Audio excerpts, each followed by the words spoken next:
Project देखिए, सबसे बड़ी खबर आरती न्यूज पर दिखाने के प्रयास कर रहा हूँ। कैसे है भैया?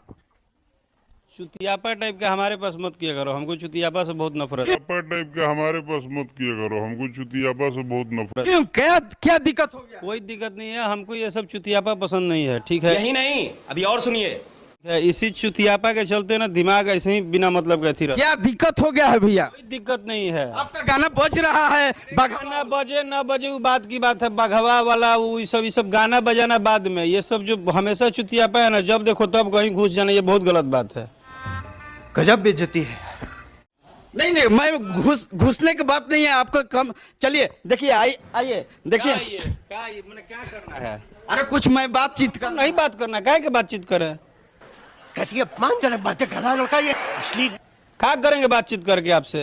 काफी आपका ब्लास्ट गाना आया है। लास्ट गाना आया है वो तो ठीक है, गाना है तो आप गाना पे थोड़े बात करेंगे। अच्छा। आप लोग को गाना बजाना पे बात करना है, क्या चीज पर बात कर? संगीत पे बात करना है। मैं अश्लील के खिलाफ करूंगा। ये नहीं हम जानते, खिलाफ बड़का बुझा रहा है कि आप ही लोग पैदा किए हैं भोजपुरी को। और गजब बेइज्जती है। दोस्तों, इस वीडियो के बारे में अपना राय कमेंट बॉक्स में ज़रूर बताइएगा। साथ में आप इस वीडियो को लाइक करके चैनल को सब्सक्राइब कर लीजिएगा।